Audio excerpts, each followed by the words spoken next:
tiwas ngamis-amisi wit tanding karo aku. Bapakmu wae kon katon mrene. Aku minangka suliye Kanjeng Rama. Oh, bosen urip kowe. Maju.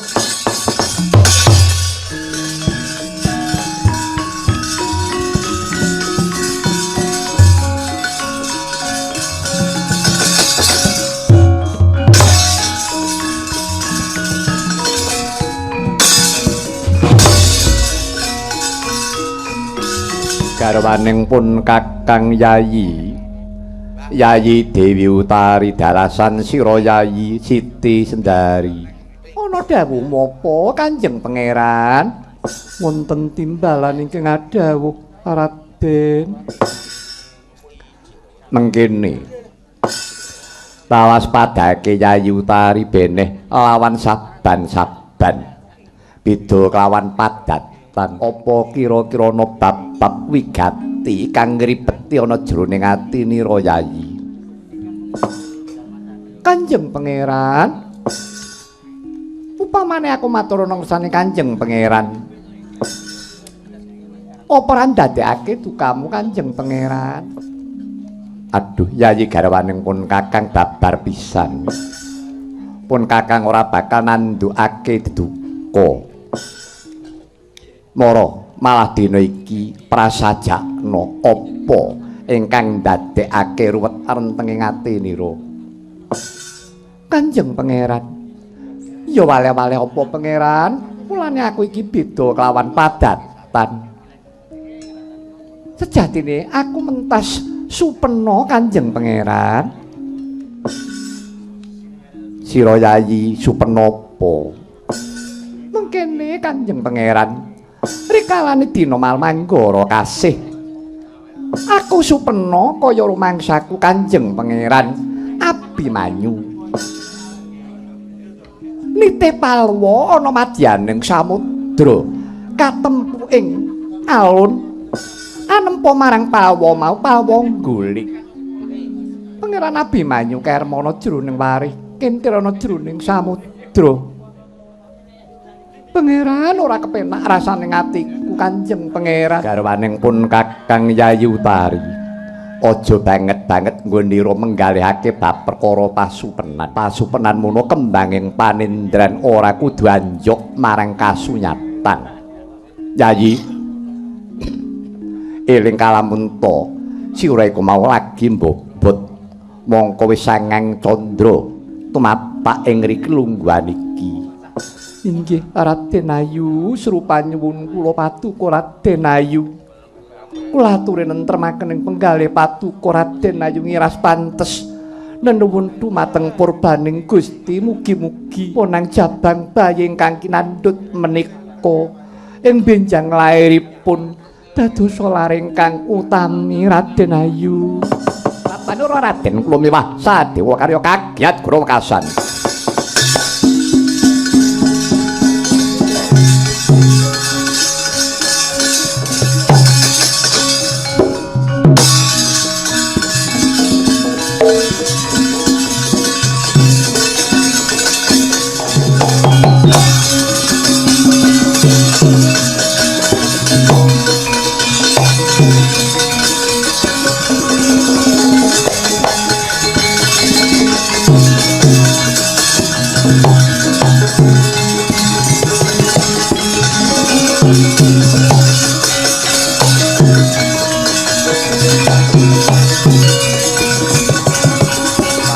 Sarawuh paduka Kanjeng Paman sarimbit ngaturaken sumungkeming pangabekti kula mugi konjuka.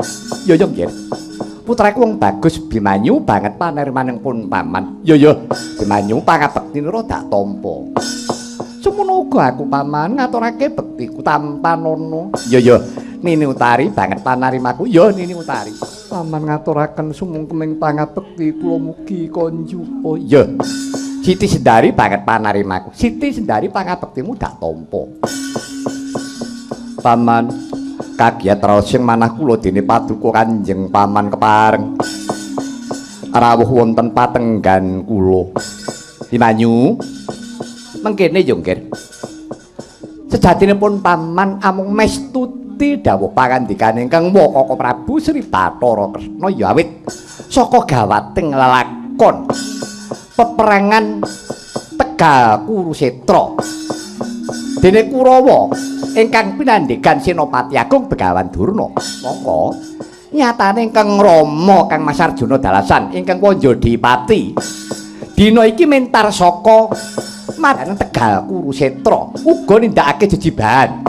Lah iki ringkih kekuataning Tegal Kurusetra mongko saya ngangsek Begawan Durna sisip sembire ingkang wa Koko Prabu Darmakusuma mesti bakal kena kepikut. Ora ana kang den tuleh maneh kejaba mung jeneng sira nggih Abimanyu. Dina iki kapatah ing karya jeneng sira kulup ingkang kawisuda jumeneng dadi Senopati Bimanyu.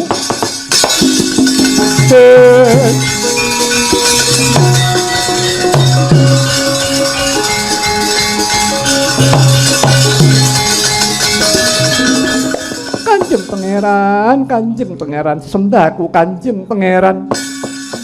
Tak suwun paduka Kanjeng Pangeran. Aja nganti jumeneng dadi Senopati ya Pangeran. Inggih, Raden sesembahan kula.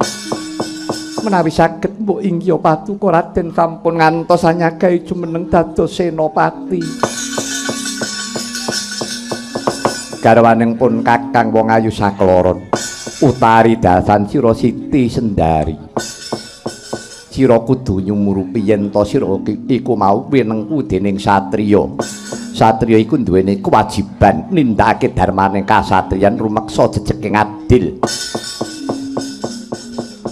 Pun Kakang kudu jumeneng dadi Senopati. Mestine jeneng sira Yayi sakloron malah bombong arasane ngatinira.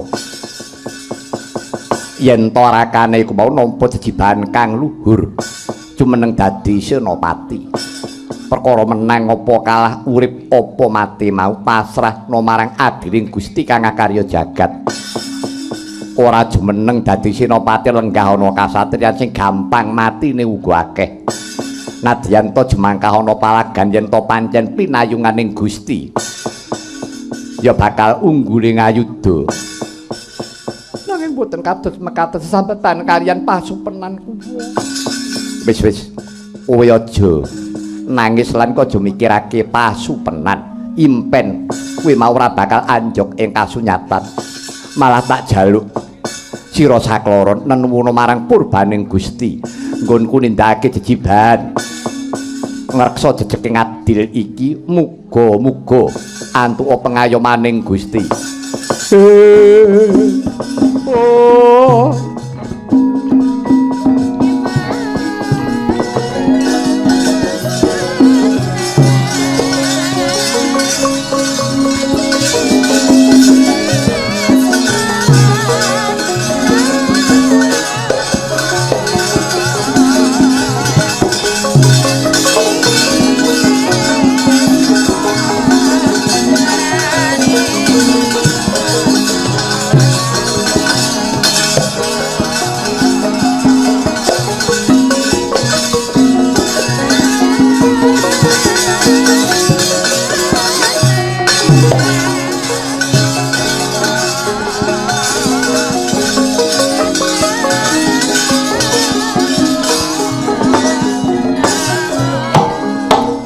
Manyu wong timbalan iki ngadhawuh paman.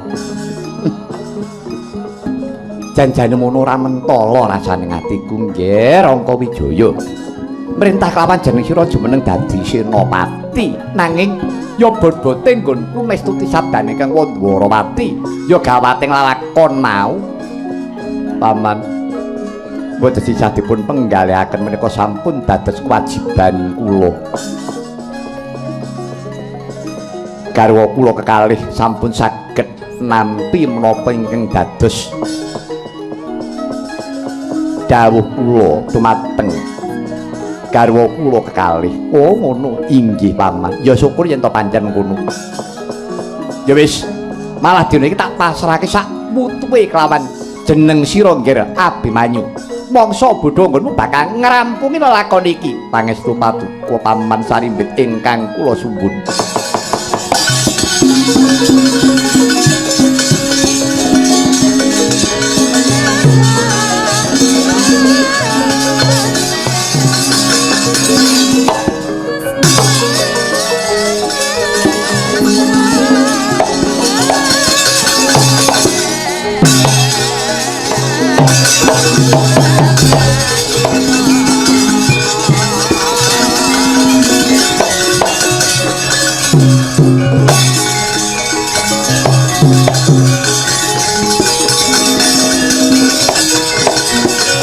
Mas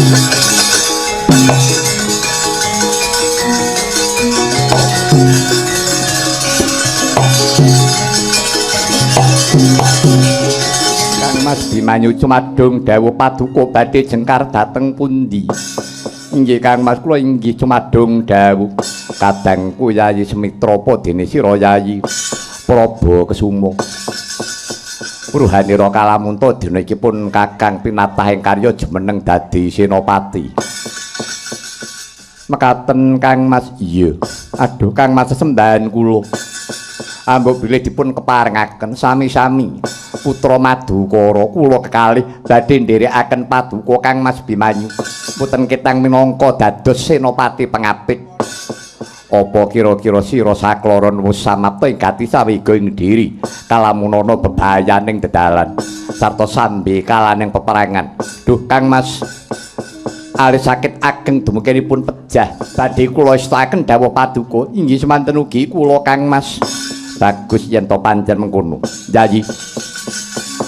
Jeneng sira Yayi uga wis pinaringan titian kelawan Kanjeng Rama Arjuna. Pun Kakang pinaringan titian turangga Kyai Cipta Wilaha. Inggih kula pinaringan titian ugi turangga Kyai Pramugari. Inggih titian kula turangga Kyai Pramukanya. Yen to pancen mengkono ayo. Yayi.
Cipta Wilaha kok beda temen kelawan padatan. Mongko padatan yen to Abimanyu jumangkah marang payudan. Ora susah tak cemeti mending geblas ngerti sing dak karepake. Tumuju marang pernahing mungsuh nanging keneng apa? Dina iki kok dadi kowe mundur-mundur. Sajak kaya semu wedi. Eneng apa Cipta Wilaha? Eneng apa Cipta Wilaha? Ing kono to mau pranyata landhep pancandriyaning turangga. Nadyan to wujuding jaran. Pramila tinitian kelawan Sang Abimanyu mundur-mundur datan saged lan boten purun jumangkah. Karana ing ajeng sampun wonten pralampita ana kewan cilik undur-undur. Sing mlakune mundur. Tetela turangga ngertos menawi menika pralampita pramila Cipta Wilaha datan purun ajeng wonten ing palagan ngertos menawi ngajengan wonten kewan ingkang alit wujuding undur-undur parandene Sang Bimanyu datan tanggat ing sasmita.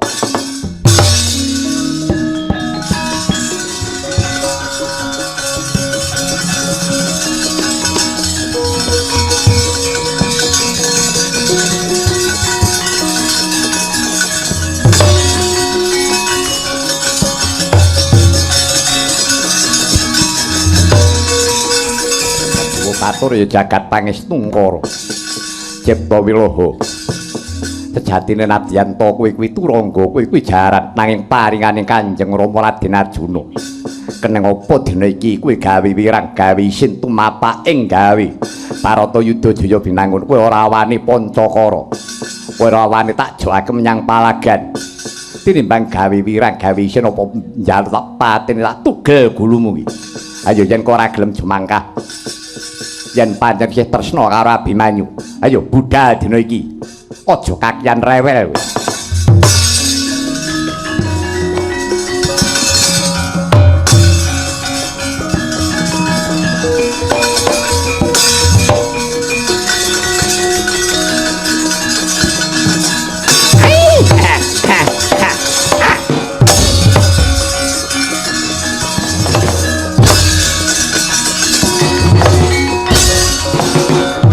Karepe dhewe Cipta Wilaha dadi ramajang wonten Palagan. Datan den tibani cemethi parandene Jranta tumuju marang papaning mengsah.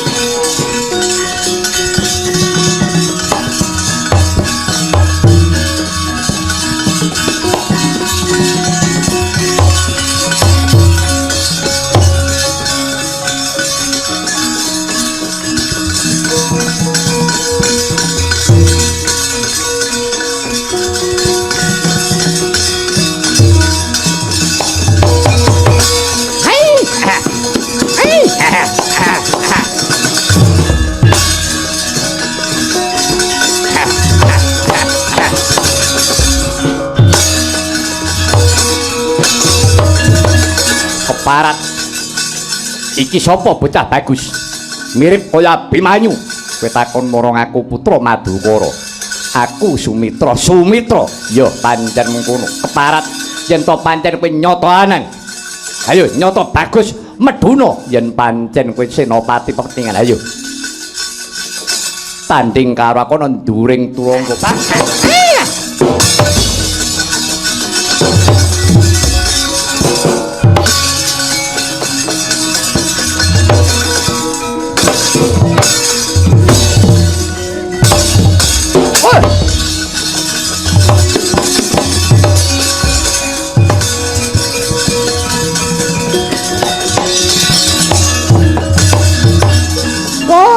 Leguduk manyar-manyar. Kurawa iki ya kaya ngono kuwi menang engkres tok. Bare kepepeting Pancabaya, upayane bali jani. Karo anak Janaka kaya padha mlayu gendring. Iku nek sing gerang ora tumandang gawe ora rampung perkara iki.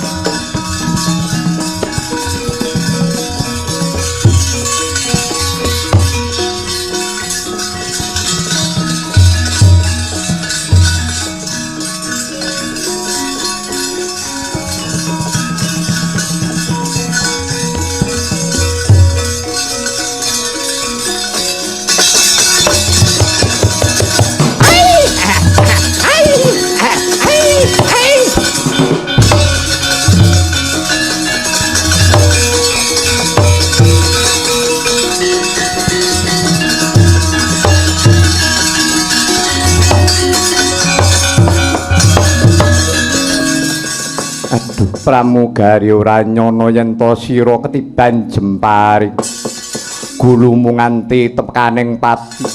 Yo Nadyanto kuwi wujuding turangga nanging gedhe labuh lapni karo Sumitra. Ora mati dhewe tak belani sapa sing wani nyirnakake jaranku Kyai Pramugari.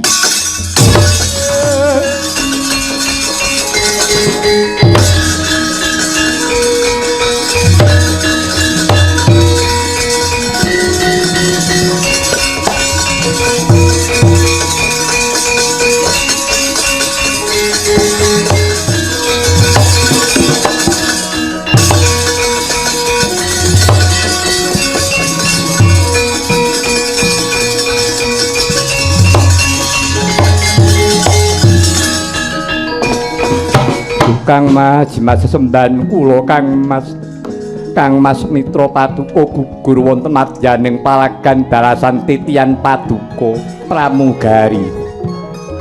Ayo Kurawa, aja mung Kang Mas Mitra, ayo Prabu Kusuma belakno leganing atiku. Oh.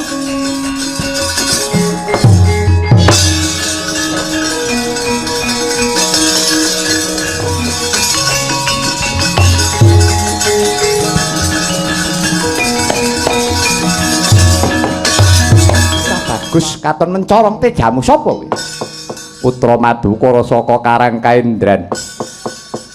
Bambang Prabakusuma. Oh, iya iya. Kowe sing anak widodari kuwi. Ya pancen para nyata kowe sapa? Aku wakmu nata ngamangga Prabu Karna. Gus, mundura. Mundura. Tiwas ngamis-amisi kowe tanding karo aku. Bapakmu wae kon katon mrene. Aku minangka suliye Kanjeng Rama. Oh, bosen urip kowe. Maju.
Ger Prabakusuma janjane mono kowe iki dudu mungsuhku. Ning ketake man ora kena. Ya wis bejamu Prabakusuma. Wong Pandhawa iki lho. Anak Janaka Prabakusuma girang-girang layone. Oh.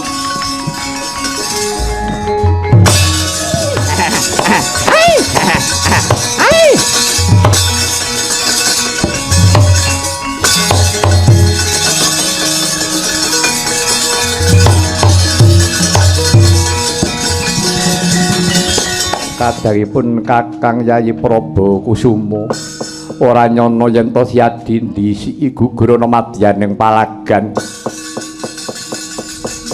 bebarengan kelawan kadang si Sumitra. Ya Yayi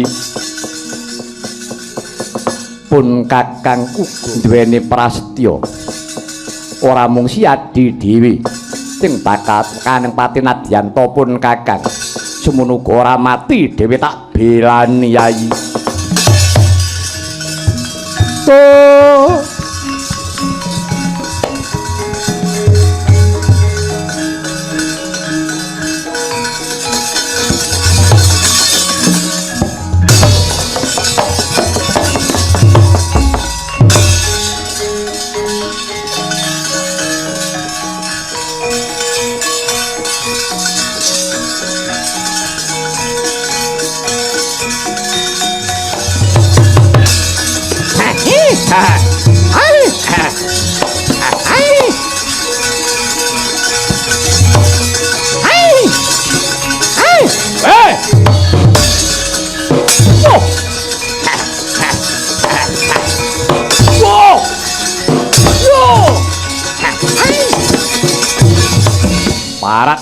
Abimanyu ya apa Abimanyu Kurawa maju jen maju bareng tekaning atiku.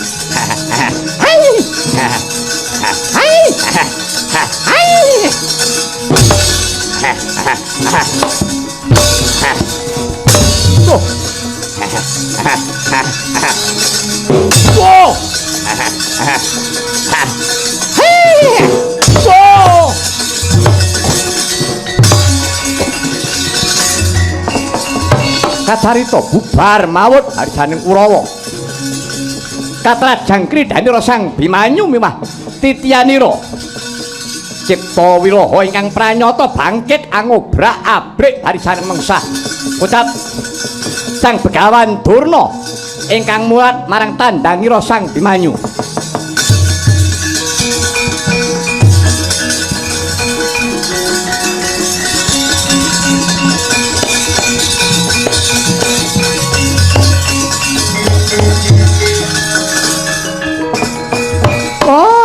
Dalah kedrawasan iki.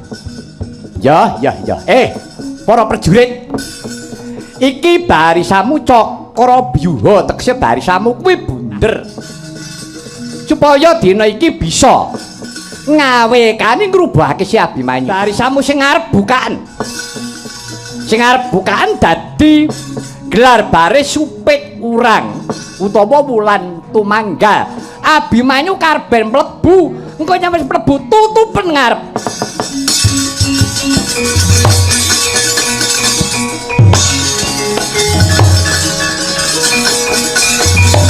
Ayo, maju. Ayo, maju. Maju.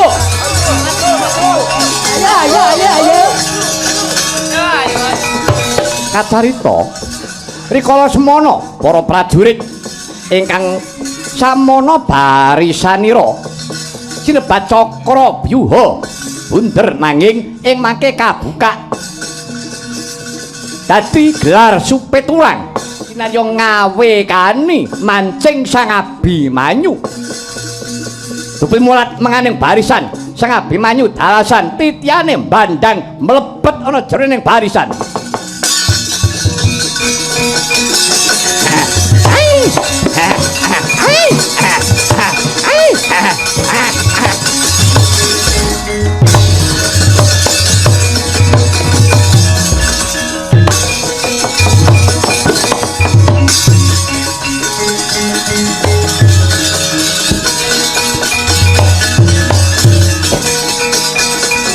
Ayo.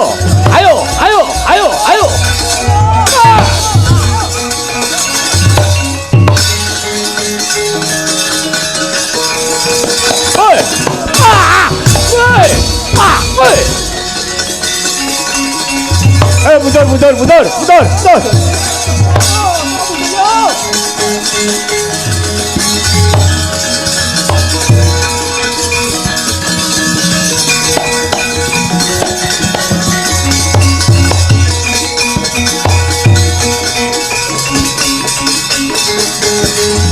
Ya Drata Kartamarma wonten dawuh Bapak. Kabeh kadang-kadangmu Kurawa sak serayane pisan dina iki kon ngerakit jemparing. Keparingipun Abimanyu diranjap tibari jemparing saka ngarep mburi kiwa tengen Swawi.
Ya jagat Dewa Bathara ya jagat Pangestungkara. Ora nyono yen to titi aku cipta wilaha kena jemparing. Nganti temekaning pati kejem Kurawa. Ora waneni bage jemparing karo si Abimanyu nanging malah nibane titi aku. Cipta wilaha ayo Kurawa yen to pancen wis senopati luwih entekno jemparingmu.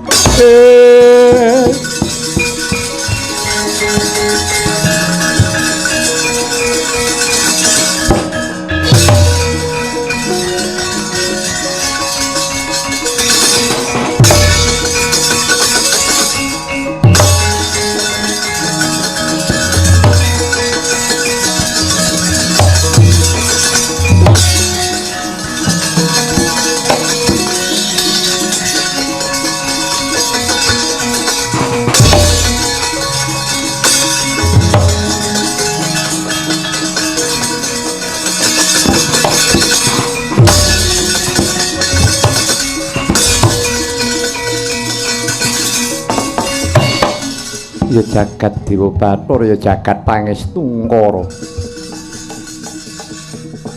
Sejatine Kurawa jirih getih wedi mati ora wani adu arep.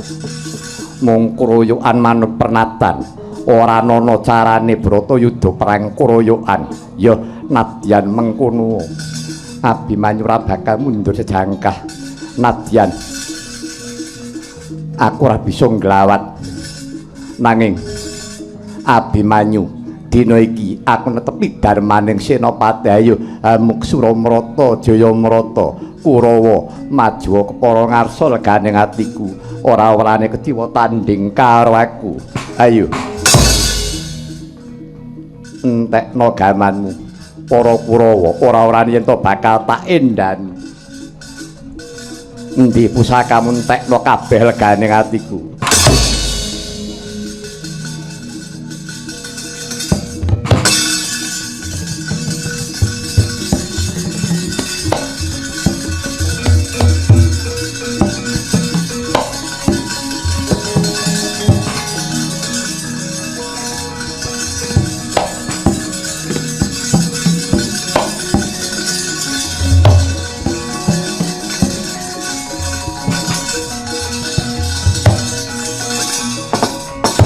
Kocap kacarita kaya mangkono. Yen Abimanyu nganti kaya landhak wujude Suragatra manungsa karana katahing jemparing ingkang tumancep wonten angganira Sang Abimanyu. Kocap kaliyah jugitan gelilang gleleng putra Ngastina Yan Mandra Kumara.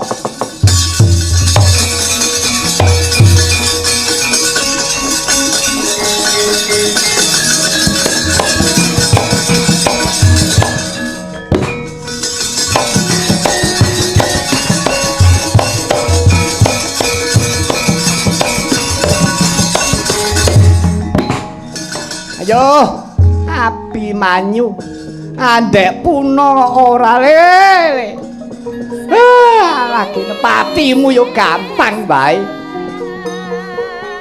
andene rikala semono aku iki arep rabi wae mbok disiki aku arep ngepek Siti Sendari Putri Ndarawati aku wis dandan didil dandan cara kemanten malah Siti Sendari mbok colok. Ayo saiki nek ngene iki piye kowe? Ayo rasakno kowe. Dilongkas mudyar kowe karek gremet. Kok arep padol bagus. Kowe bakal modar bojomu loro tak lungsur kabeh. Tak pek kabeh. Ayo piye? Ayo bojomu sitoke meteng to. Ora apa-apa. Ora apa-apa. So nek anakmu lahir tak pites mudyar. Dadi bojomu loro bakale tak pek kabeh. Wis, kowe terima-terima. Manyu, kowe tuk madol bagus ki ya wis suwe, ngono. Anak ning lelakon ngene ya arep ngopo kowe? Rumangsane bagusmu arep nggo milut karo Wong wedok meneh ora iso, saiki genti aku sing bagus. Ayo to. Ayo. Saiki arep ngopo nek lakon kaya ngene iki? Apa iso obah? Ya. Mesti ora bakal, kowe arep iso obah ora bakal. Kowe arep iso nunggoni laire anakmu wong kowe modar. Tenan, sok bojomu nglairke anakmu metu, anakmu tak pites, bojomu loro tak pek kabeh no. Yup.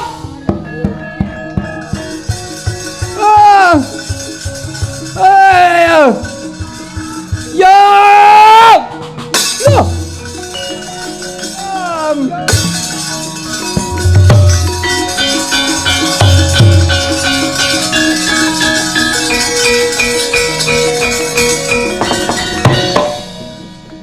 Anak ratu jirih wedi getih. Ayo yen pancen kowe isih digdaya ayu maju ayo nono kridaku si keparat kocap dupi mulat sang Lesmana putra Ngastina duwe Geng Sirna Raden Jayadrata sami sakola ngasta pusaka bindi merwasa kelawan sang Abimanyu den jur-jur sang Abimanyu.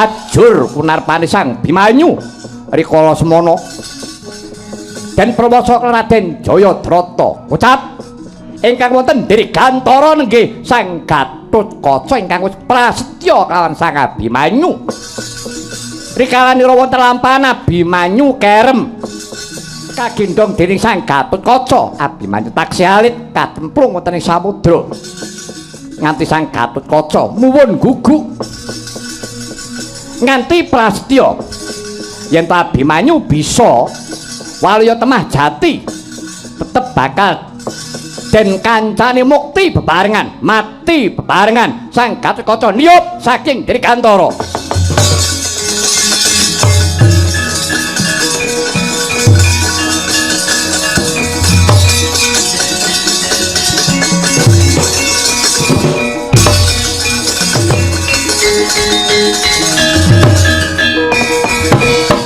Adikku diadikku Abimanyu ora nyono dene si adi disiki temekaning pati gugur ana madyaning palagan Bimanyu. Aku ora bakal bisa keri Bimanyu rikalane kowe isih cilik kowe tak gendhong goleki Kang Ramamu Paman Arjuna kowe tak gendhong nganti kecemplung ana jroning samudra. Aku prasetya nek Abimanyu ketemu Abimanyu aluya urip betarengan nadyan to cilik lara gedhe mengane mati bakat labi mati bareng Bimanyu. Aku ora iso pisah karo kowe Bimanyu.